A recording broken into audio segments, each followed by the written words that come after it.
ಎಲ್ಲರಿಗೂ ನಮಸ್ಕಾರ. Vlogs with ಅನುಷಾಗೆ ಸ್ವಾಗತ. ಆ್ಯಕ್ಚುಲಿ ನಾನು ವ್ಲಾಗ್ನ ಈ ಟೈಮ್ನಲ್ಲಿ ಸ್ಟಾರ್ಟ್ ಮಾಡ್ತಾ ಇದ್ದೀನಿ. ಆ್ಯಂಡ್ ಇವತ್ತು ಫ್ರೈಡೇ ಆ್ಯಂಡ್ ಈಗ ಟೈಮ್ ಬಂದು ಆಲ್ರೆಡಿ 8:45 ಆಗಿದೆ. ಆ್ಯಂಡ್ ಇಲ್ಲಿ ಡಿನ್ನರ್ ಪ್ರಿಪ್ರೇಷನ್ ಕೂಡ ನಡೀತಾ ಇದೆ. ಆ್ಯಂಡ್ ಬೆಳಗ್ಗೆಯಿಂದ ವ್ಲಾಗ್ ಸ್ಟಾರ್ಟ್ ಮಾಡಬೇಕು ಅಂತಲೇ ಅಂದ್ಕೊಂಡಿದ್ದು, ಬಟ್ ತುಂಬ ಹೆಡೇಕ್ ಇತ್ತು. ಅದಕ್ಕೋಸ್ಕರ ನಾನು ಸ್ಟಾರ್ಟ್ ಮಾಡೋಕ್ಕೆ ಆಗಲಿಲ್ಲ. ಅದಕ್ಕೆ ಈಗ ಸ್ಟಾರ್ಟ್ ಮಾಡ್ತಾ ಇದ್ದೀನಿ. ಈಗ ಸ್ವಲ್ಪ ಪರವಾಗಿಲ್ಲ, ಅದಕ್ಕೆ ಈಗ ಸ್ಟಾರ್ಟ್ ಮಾಡ್ತಾ ಇದ್ದೀನಿ. ಆ್ಯಂಡ್ ಇವತ್ತು ನಾನೊಂದು ರೆಸಿಪಿನ ನಿಮ್ಮ ಜೊತೆ ಶೇರ್ ಮಾಡ್ತಾ ಇದ್ದೀನಿ. ಏನಪ್ಪ ಅಂದರೆ ಮೂಲಂಗಿ ಪುಟ್ಟು. ಮೂಲಂಗಿನ ಈ ಥರ ತುರಿದಿಟ್ಕೊಂಡಿದ್ದೀನಿ. ಇದನ್ನು ಯಾವ ಥರ ನೀವು ಸ್ಟರ್ ಫ್ರೈ ಅಥವಾ ಪುಟ್ಟುನ ಮಾಡ್ಬೋದು ಅಂತ ನಾನಿವತ್ತು ನಿಮ್ಮ ಜೊತೆ ಶೇರ್ ಮಾಡ್ತಾ ಇದ್ದೀನಿ. ಬ್ಯಾಕ್ಗ್ರೌಂಡಲ್ಲಿ ನಾಯ್ಸ್ ಆಗ್ತಾ ಇದೆ ಅನಿಸುತ್ತೆ, ಪ್ಲೀಸ್ ಇಗ್ನೋರ್ ಮಾಡಿ. ಬಿಕಾಸ್ ವಾಷಿಂಗ್ ಮಿಷಿನ್ ಆನಲ್ಲಿದೆ ಆ್ಯಂಡ್ ಕುಕ್ಕರ್ ಕೂಡ ವಿಸಲ್ ಬರ್ತಾ ಇದೆ. ಸೊ ಅದರ ನಾಯ್ಸ್ ಕೂಡ ರೆಕಾರ್ಡ್ ಆಗ್ಬೋದು. ಇಲ್ಲಿ ನಾನೀಗ ಆಲ್ರೆಡಿ ಸಾರನ್ನು ಮಾಡ್ತಾ ಇದ್ದೀನಿ. ಗೆಡೆಕೋಸು ಸಾರು ಅಥವಾ ನವಿಲು ಕೋಸು ಸಾರು ರೆಡಿ ಆಗ್ತಾ ಇದೆ. ಆ್ಯಂಡ್ ಇಲ್ಲಿ ರೈಸ್ ಇಟ್ಟಿದ್ದೀನಿ. ಆ್ಯಂಡ್ ಇಲ್ಲಿ ಇದರಲ್ಲಿ ಹುಣಸೆಹಣ್ಣು ಕೂಡ ಇದೆ. ಇದನ್ನು ಸಾರಿಗೆ ಹಾಕ್ಬೇಕೀಗ. ಸಾರಿಗೆ ಹಾಕ್ಬಿಟ್ಟು ಒಗ್ಗರಣೆ ಹಾಕಿದ್ರೆ ಸಾರು ಕಂಪ್ಲೀಟ್ ಆಗುತ್ತೆ. ಆ್ಯಂಡ್ ಈ ಮೂಲಂಗಿ ಪುಟ್ಟು ಮಾಡಿದ್ರೆ ಇವತ್ತಿನ ಡಿನ್ನರ್ ಫಿನಿಶ್ ಆಗೋಗುತ್ತೆ. ಸೊ ಇವತ್ತಿನ ವ್ಲಾಗ್ ಈಗ ಸ್ಟಾರ್ಟ್ ಮಾಡ್ತಿರೋದ್ರಿಂದ ನಾಳೆ ಬೆಳಗ್ಗೆವರೆಗೂ ಕಂಟಿನ್ಯೂ ಮಾಡ್ತೀನಿ. ಬಿಕಾಸ್ ತುಂಬ ಚಿಕ್ಕದಾಗೋಗುತ್ತೆ ಈಗ ಮಾಡಿದ್ರೆ. ಆ್ಯಂಡ್ ಬರ್ತ್ಡೇ ವ್ಲಾಗನ್ನು ಮಾಡ್ತೀನಿ ಅಂತ ಹೇಳಿದ್ದೆ. ಆ್ಯಕ್ಚುಲಿ ತೋರಿಸೋಂಥದ್ದು ಏನೂ ಇರಲಿಲ್ಲ, ಬಿಕಾಸ್ ನಾನೇನು ನೆನ್ನೆ ಸೆಲೆಬ್ರೇಟ್ ಮಾಡಿಲ್ಲ. ಜಸ್ಟ್ ಕೇಕ್ ಕಟ್ಟಿಂಗ್ ಅಷ್ಟೇ. ಆ ಪೋರ್ಷನ್ನ ಇವತ್ತು ಈ ವ್ಲಾಗ್ನಲ್ಲಿ ಆ್ಯಡ್ ಮಾಡ್ತೀನಿ. ಅದರಲ್ಲಿ ನೀವು ನೋಡ್ಬೋದು ನನ್ನ ಕೇಕ್ ಕಟ್ಟಿಂಗ್ ಸೆಲೆಬ್ರೇಷನ್ ಹೇಗಿತ್ತು ಅಂತ. ತುಂಬ ಸಿಂಪಲ್ಲಾಗೇ ಇತ್ತು ಅಷ್ಟೇ, ಗ್ರ್ಯಾಂಡಾಗೆಲ್ಲ ಏನೂ ಇರಲಿಲ್ಲ. ಸೊ ಅದನ್ನು ಸಪ್ರೇಟಾಗಿ ವ್ಲಾಗ್ ಮಾಡೋದಕ್ಕೆ ಹೋಗಲಿಲ್ಲ ನಾನು. ಬಿಕಾಸ್ ಅದಾದಮೇಲೆ ಟೆಂಪಲ್ಗೆ ಹೋಗಿದ್ವಿ, ಸಾಯಿಬಾಬಾ ಟೆಂಪಲ್ಗೆ. ಆ್ಯಂಡ್ ಅದನ್ನು ಕೂಡ ನಾನು ಶೂಟ್ ಮಾಡಿಲ್ಲ, ಬಿಕಾಸ್ ಕತ್ಲೆ ಆಗಿತ್ತು ಆ್ಯಂಡ್ ಅಷ್ಟೊಂದು ಕ್ಲಿಯರಾಗಿ ಕಾಣಿಸ್ತಾ ಇರಲಿಲ್ಲ. ಅದಕ್ಕೋಸ್ಕರ ನಾನು ಶೂಟ್ ಮಾಡೋಕ್ಕೆ ಹೋಗಲಿಲ್ಲ. ಸೊ ವಿತೌಟ್ ಎನಿ ಡಿಲೇ ಈಗ ಸ್ಟಾರ್ಟ್ ಮಾಡ್ತೀನಿ ನಾನು. ಮೂಲಂಗಿನ ಜಾಸ್ತಿಯಾಗಿ ಪರಾಟನಲ್ಲಿ ಯೂಸ್ ಮಾಡ್ತಾರೆ, ಇಲ್ಲಾಂದರೆ ಸಾರು ಈ ಥರದಕ್ಕೆ ಯೂಸ್ ಮಾಡ್ತಾರೆ, ಸ್ಯಾಲೆಡ್ಸ್ ಈ ಥರದಕ್ಕೆ. ಬಟ್ ಅದನ್ನು ಸ್ಟರ್ ಫ್ರೈ ಯಾರು ಮಾಡಲ್ಲ, ಹೆಚ್ಚಾಗಿ ಯಾರು ಮಾಡಲ್ಲ. ಅದಕ್ಕೆ ನಾನು ಇವತ್ತು ಈ ರೆಸಿಪಿನ ತೋರಿಸ್ತಾ ಇದ್ದೀನಿ. ಆ್ಯಂಡ್ ನಾಟ್ ಓನ್ಲಿ ದ್ಯಾಟ್, ಎರಡು ಮೂಲಂಗಿ ಇತ್ತು. ಸೊ ಅದನ್ನು ಖಾಲಿ ಮಾಡಬೇಕಾಗಿತ್ತು, ಬಿಕಾಸ್ ತುಂಬ ದಿನ ಆಗಿತ್ತು ತಂದು ಖಾಲಿ ಮಾಡಬೇಕಾಗಿತ್ತು. ಆ್ಯಂಡ್ ಹೇಗಿದ್ರು ನಂಚ್ಕೊಳ್ಳೋದಕ್ಕೇನೂ ಇರಲಿಲ್ಲ ಅಲ್ವಾ, ಅದಕ್ಕೋಸ್ಕರ ಅದನ್ನು ಮಾಡಿ ಖಾಲಿ ಮಾಡೋಣ ಅಂತ ಅಂದ್ಕೊಂಡೆ. And at the same time ರೆಸಿಪಿನ ಕೂಡ ನಿಮ್ಮ ಜೊತೆ ಶೇರ್ ಮಾಡ್ದಂಗೆ ಆಗುತ್ತೆ ಅಂದ್ಬಿಟ್ಟು ನಾನಿವತ್ತು ಆ ರೆಸಿಪಿನ ಮಾಡ್ತಾಯಿದ್ದೀನಿ.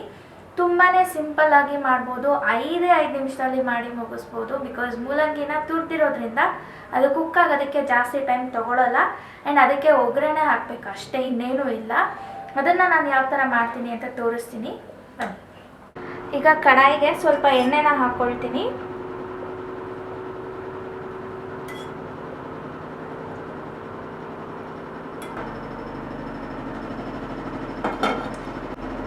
ಎಣ್ಣೆ ಕಾದ್ಮೇಲೆ ಇದಕ್ಕೆ ಸಾಸಿವೆನ ಹಾಕ್ತಿದ್ದೀನಿ. ಈಗ ಸಾಸಿವೆ ಎಲ್ಲ ಸಿಡ್ದಿದೆ. ಇಲ್ಲಿ ನಾನು 4 ಬೆಳ್ಳುಳ್ಳಿ ಹೆಸಳನ್ನು ಈ ಥರ ಸಣ್ಣದಾಗಿ ಕಟ್ ಮಾಡಿ ಇಟ್ಕೊಂಡಿದ್ದೀನಿ. ಸ್ವಲ್ಪ ಕ್ರಷ್ ಮಾಡಿ ಕಟ್ ಮಾಡ್ಕೊಂಡಿದ್ದೀನಿ. ಅದನ್ನು ಇವಾಗ ಇದ್ರ ಜೊತೆ ಆ್ಯಡ್ ಮಾಡ್ಕೊಳ್ತಾ ಇದ್ದೀನಿ.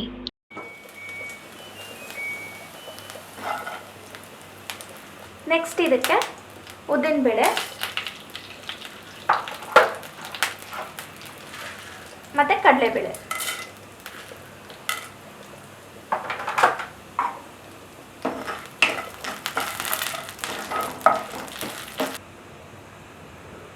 ನೆಕ್ಸ್ಟು ಸ್ವಲ್ಪ ಕರಿಬೇವು.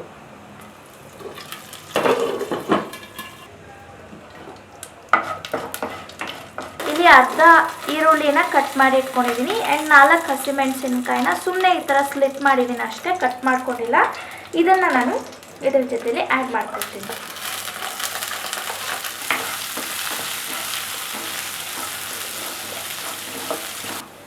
ನೆಕ್ಸ್ಟು ಇದಕ್ಕೆ ನಾವು ತುರಿದಿಟ್ಕೊಂಡಿರೋ ಅಂಥ ಮೂಲಂಗಿನ ಆ್ಯಡ್ ಮಾಡ್ಕೊಳ್ಳೋಣ.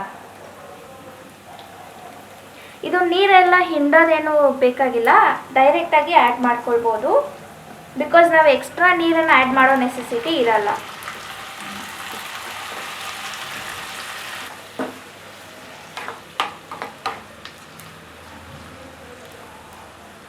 ರುಚಿಗೆ ತಕ್ಕಷ್ಟು ಉಪ್ಪನ್ನು ಆ್ಯಡ್ ಮಾಡ್ಕೊಳ್ತೀನಿ.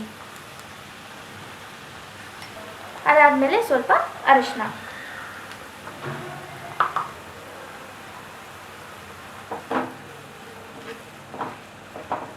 ಇದ್ರ ಇದರಲ್ಲೇ ನೀರು ಇರೋದ್ರಿಂದ ನಾವು ಎಕ್ಸ್ಟ್ರಾ ನೀರು ಆ್ಯಡ್ ಮಾಡೋ ನೆಸೆಸಿಟಿ ಇಲ್ಲ. ಸೊ ಇದನ್ನು ಒಂದು 5 ನಿಮಿಷ ಈ ಥರ ಕವರ್ ಮಾಡಿ ಕುಕ್ ಮಾಡ್ಕೊಳ್ಳೋಣ. ಆಗ ಮೂಲಂಗಿ ಎಲ್ಲ ಚೆನ್ನಾಗಿ ಕುಕ್ ಆಗುತ್ತೆ. ಆ್ಯಂಡ್ ಆ ನೀರು ಅಬ್ಸಾರ್ಬ್ ಮಾಡ್ಕೊಳ್ಳೋವರೆಗೂ ನಾವು ಇದನ್ನು ಸ್ವಲ್ಪ ಫ್ರೈ ಮಾಡ್ಕೊಳ್ಬೇಕಾಗತ್ತೆ. ಫ್ರೈ ಮಾಡ್ಕೊಂಡ್ಮೇಲೆ ಅದು ಕಂಪ್ಲೀಟಾಗಿ ಡ್ರೈ ಆಯಿತು ಅಂದರೆ ಮೂಲಂಗಿ ಪುಟ್ಟು ರೆಡಿ ಆಗುತ್ತೆ.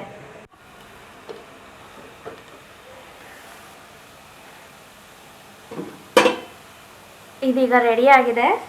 ಸ್ಟವ್ ಆಫ್ ಮಾಡಿದೆ. ಆ್ಯಂಡ್ ಈಗ ಇದನ್ನು ನಾವು ಅನ್ನ ಸಾರು ಜೊತೆ ಸರ್ವ್ ಮಾಡ್ಬೋದು. ಸೊ ಇವತ್ತಿನ ನನ್ನ ಡಿನ್ನರ್ ಪ್ರಿಪ್ರೇಷನ್ ಕಂಪ್ಲೀಟ್ ಆಗಿದೆ. ಸೊ ಇದು ಕುಕ್ಕರ್ದು ಸ್ವಲ್ಪ ಪ್ರೆಷರ್ ಇದೆ, ಅದು ಕಂಪ್ಲೀಟಾಗಿ ಕೂಲ್ ಆದಮೇಲೆ ನಾವು ನನ್ನ ಡಿನ್ನರ್ನ ಫಿನಿಷ್ ಮಾಡ್ತೀವಿ. ಈಗ ನೆಕ್ಸ್ಟ್ ಡೇ ಮಾರ್ನಿಂಗ್ ಅಂದರೆ ಸ್ಯಾಟರ್ಡೇ ಮಾರ್ನಿಂಗ್ ಆಗಿದೆ. ನಾನು ಬೆಳಗ್ಗೆನೇ ಎದ್ದು ಸ್ನಾನ ಎಲ್ಲ ಮಾಡಿ ರೆಡಿ ಆಗಿದ್ದೀನಿ. ಆ್ಯಂಡ್ ಎದ್ದ ತಕ್ಷಣ ನಾನು ಫಸ್ಟ್ ಬೆಡ್ಡನ್ನು ರೆಡಿ ಮಾಡ್ತೀನಿ. ಇವತ್ತು ನಾನು ಬೆಡ್ ಸ್ಪ್ರೆಡನ್ನು ಚೇಂಜ್ ಮಾಡ್ತಾ ಇದ್ದೀನಿ, ಯಾಕೆಂದರೆ ನಾನು ವೀಕ್ಲಿ ಒನ್ಸ್ ಬೆಡ್ ಸ್ಪ್ರೆಡ್ನ ಚೇಂಜ್ ಮಾಡ್ತೀನಿ. ಸೊ ಈಗ ಆ ಕೆಲಸನ ನಾನು ಮಾಡ್ತಾ ಇದ್ದೀನಿ.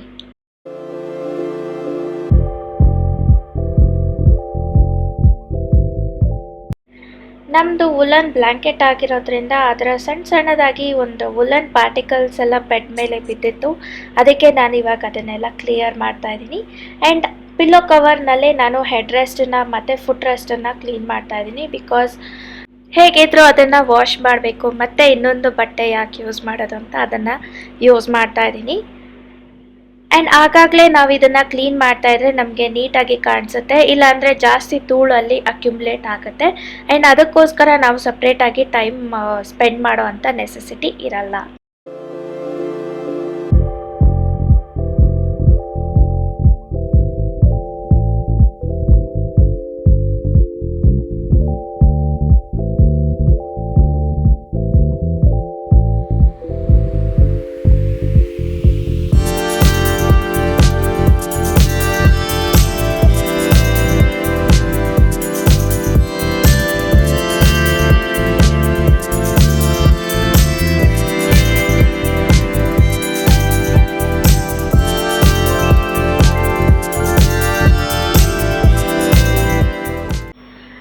ಅಲ್ಲಿ ಕೆಲಸ ಮುಗಿಸಿ ಈಗ ಕಿಚನಿಗೆ ಬಂದಿದ್ದೀನಿ ಬ್ರೇಕ್ಫಾಸ್ಟ್ ಮಾಡೋದಕ್ಕೆ ಅಂತ.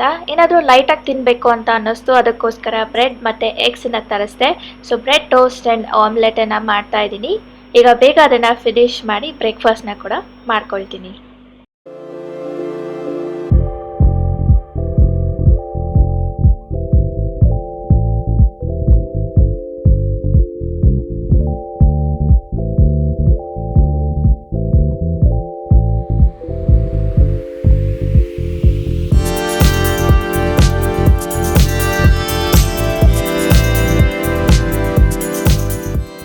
ಈಗ ಬ್ರೇಕ್ಫಾಸ್ಟ್ ಮುಗಿದ್ಮೇಲೆ ನಾನು ಬೋನ್ವಿಟಾನ ಕಲಿಸ್ತಾ ಇದ್ದೀನಿ. ಆಬ್ವಿಯಸ್ಲಿ ಬ್ರೇಕ್ಫಾಸ್ಟಿಗೆ ಬ್ರೆಡ್ ತೊಗೊಂಡಾಗ ನಮ್ಮ ಗಂಟ್ಲಲ್ಲೇ ಇರುತ್ತೆ, ಕ್ಲಿಯರಾಗಿ ಡೈಜೆಸ್ಟ್ ಆಗಲ್ಲ. ಅದಕ್ಕೋಸ್ಕರ ಬಿಸಿಯಾಗಿ ಏನಾದರೂ ಕುಡಿಬೇಕು ಅಂತ ಅನ್ನಿಸುತ್ತೆ. ಅದಕ್ಕೋಸ್ಕರ ನಾನೀಗ ಬೋನ್ವಿಟಾನ ಕಲಿಸ್ತಾ ಇದ್ದೀನಿ. ನನ್ನ ಹಸ್ಬೆಂಡ್ಗೆ ಕಾಫಿ ಅವ್ರ ಬೋನ್ವಿಟಾ ಅಷ್ಟೊಂದಾಗಿ ಪ್ರಿಫರ್ ಮಾಡಲ್ಲ. ಅವ್ರಿಗೆ ಕಾಫಿ, ನನಗೆ ಬೋನ್ವಿಟಾ ಕಲಿಸ್ತಾ ಇದ್ದೀನಿ.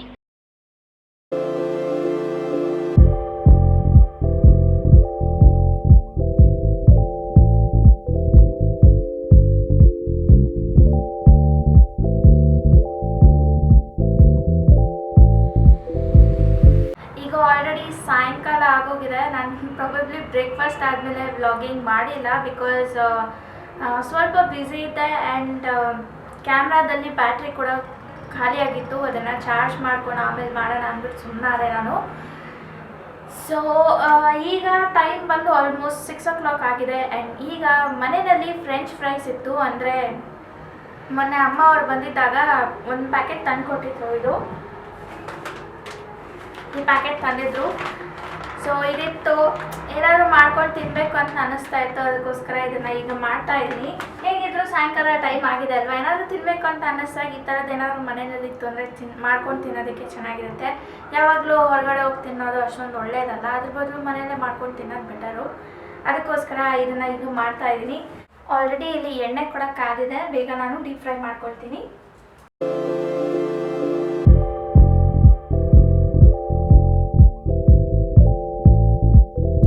ಇವತ್ತು ನನ್ನ ಮಧ್ಯಾಹ್ನ ನ್ಯೂಸ್ ನೋಡಿದಾಗ ಸಿಕ್ಕಾಪಟ್ಟೆ ಬೇಜಾರಾಯಿತು. ಬಿಕಾಸ್ ಬ್ಯಾಂಗ್ಳೂರಿನಲ್ಲಿ ನಡೀತಾ ಇರೋವಂಥ ಏರ್ ಶೋ ನೀವೆಲ್ಲರೂ ನೋಡಿರ್ತೀರ ಅನ್ಸೋದಕ್ಕೆ, ಅಟ್ಲೀಸ್ಟ್ ಕೇಳಿರ್ತೀರ.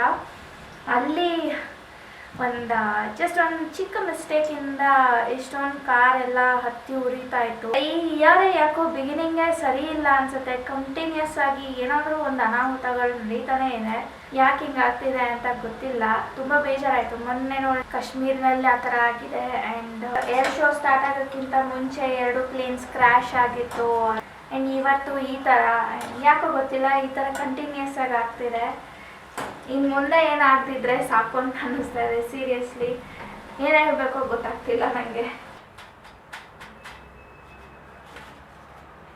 ಆ್ಯಕ್ಚುಲಿ ನನ್ನ ಹಸ್ಬೆಂಡ್ ಆಚೆ ಹೋಗಿದ್ದಾರೆ ಅಂಗಡಿಗೆ ಅಂತ. ಸೊ ಅವ್ರು ಬಂದಮೇಲೆ ನಾನು ಅವ್ರಿಗೆ ಬಿಸಿಯಾಗಿ ಮಾಡಿಕೊಡ್ತೀನಿ. ಈಗ ನಾನು ಇದನ್ನು ಒಬ್ಬಳೇ ಕೂತ್ಕೊಂಡು ಎಂಜಾಯ್ ಮಾಡ್ತೀನಿ. ಸಾರಿ, ನಿಮಗೂ ಕೂಡ ಇದರಿಂದ ಥ್ರೂ ಕ್ಯಾಮ್ರಾ ಕೊಡೋ ಥರ ಇದ್ದಿದ್ರೆ ಡೆಫಿನೆಟ್ಲಿ ನಿಮ್ಮ ಜೊತೆ ನಾನು ಶೇರ್ ಮಾಡ್ತಿದ್ದೆ. ಬಟ್ ಆ ಆಪ್ಷನ್ ಇಲ್ಲದೆ ಇರೋದ್ರಿಂದ ಇದನ್ನು ನಾನೀಗ ಒಬ್ಬಳೇ ಎಂಜಾಯ್ ಮಾಡಬೇಕಾಗತ್ತೆ. ಇದೇ ಇವತ್ತಿನ ವ್ಲಾಗ್. ಇಷ್ಟ ಆಗಿದ್ರೆ ಲೈಕ್ ಮಾಡಿ, ಶೇರ್ ಮಾಡಿ, ಹಾಗೆ ನಿಮ್ಮ ಅನಿಸಿಕೆಗಳನ್ನು ಕಾಮೆಂಟ್ಸ್ ಮೂಲಕ ತಿಳಿಸಿ. ಸಿಗ್ತೀನಿ ನಾನು ನೆಕ್ಸ್ಟ್ ವ್ಲಾಗ್ನಲ್ಲಿ. ಅಂಟಿಲ್ ದೆನ್ ಬಾಯ್.